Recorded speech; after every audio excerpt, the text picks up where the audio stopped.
What's up everybody? This is Master Ian Gamer, and today I will be talking about everyone's favorite lovable Australian psychopath, Roadhog. I mean Junkrat. As many of you may be aware, Overwatch is in the middle of a very tank-heavy meta right now, and defense heroes in general sit very low on the tier list.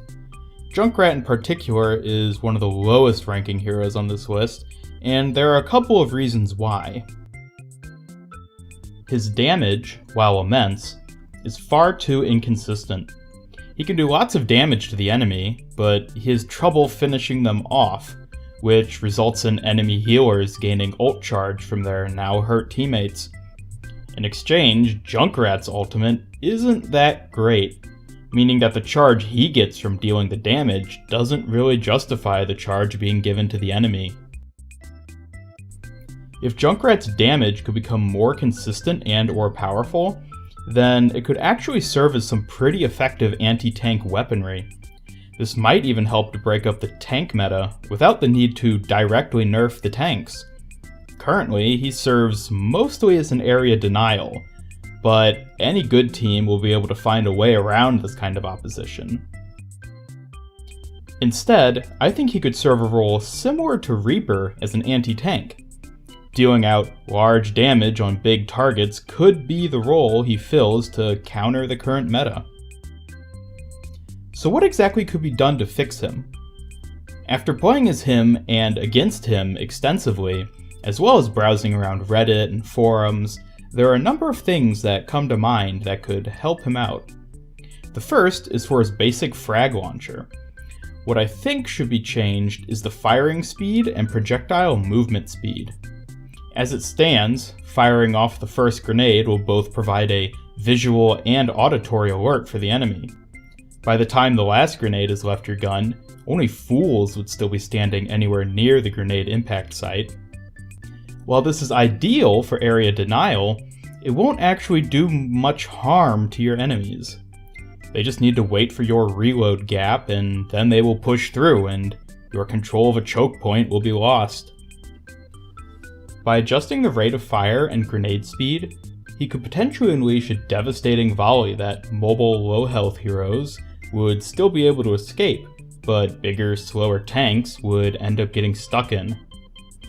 This would force the enemy team to switch to flankers to deal with you, who currently have little to no role in the current meta.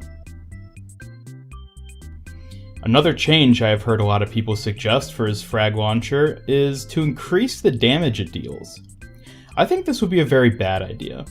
As it stands, it can kill 200 health heroes in 2 direct hits. Raising the damage any much more than its current 120 direct hit damage would mean that it could now 2-shot 250 health heroes as well. I feel like if it started dealing damage this intense, then it could become way too powerful, especially at low levels of play, where Junkrat currently is already quite strong. Moving on, we have his Steel Trap and Concussion Mine. These two are what I believe to be the least in need of a change. The mine feels fine to me just how it is, and the only thing I could think of for the Steel Trap is to possibly increase the number of traps Junkrat can place. Similar to how Symmetra can place 6 turrets, I could see letting Junkrat have 2 or 3 traps instead of just 1. This would allow him to better cover flanking paths, but overall is probably unnecessary for him to become stronger as an anti-tank.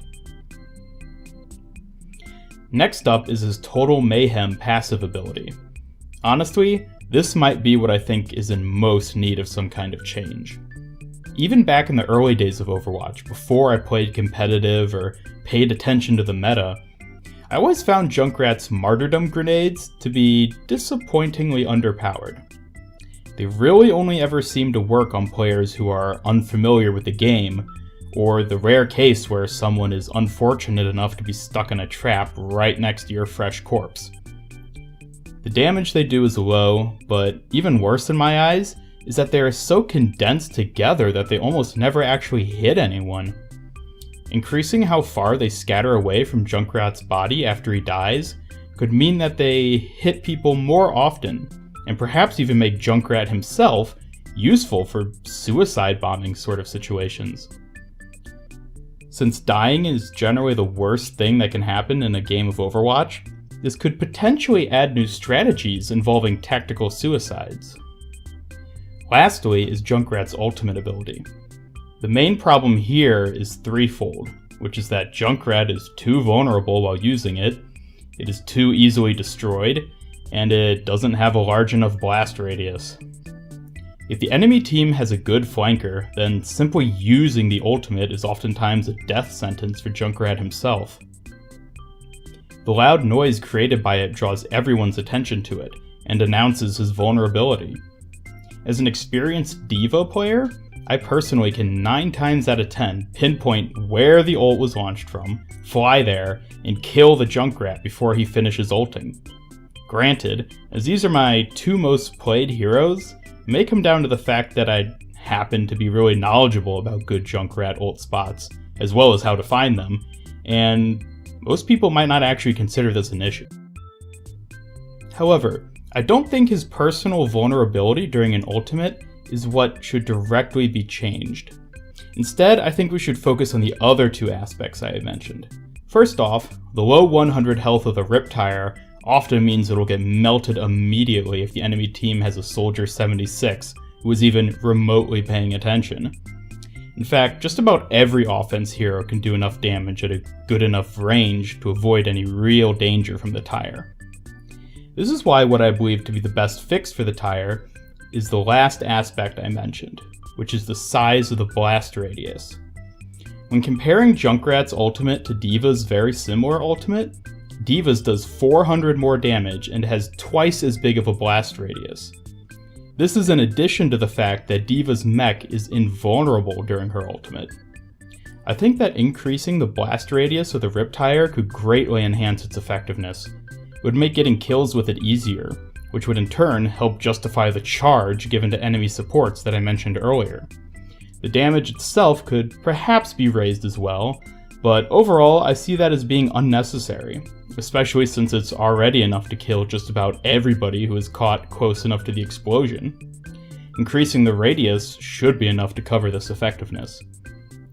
The health of the Tire could perhaps be increased, but honestly that would probably just make it harder to deal with at low levels of play, which, as I mentioned earlier, is somewhere that Junkrat is already strong. Overall, I believe that these changes could really benefit Junkrat when it comes to competitive play, and hopefully won't overpower him in quick play. I understand that balancing heroes is something that is incredibly difficult, especially when you have such a wide range of skill that these heroes are used throughout. However, I don't believe that just because a hero is good at low levels, that nothing should be done for them to hold a place at high levels as well. Remember back when Mei was just a troll pick hero, but then through a slight tweak, she actually made her way into high-level competitive games? I believe that a similar thing could be done for Junkrat as well, and even for other low-tier heroes in Overwatch. In fact, maybe Bastion could rise to power someday too. Well, that'll have to wait for a future video. This is Master Ian Gamer signing off. Please feel free to like and subscribe, and also leave a comment saying what you think could be done to fix Junkrat. These have been my ideas, but I always love to hear what you think. Anyways, thanks for watching, and have a great day.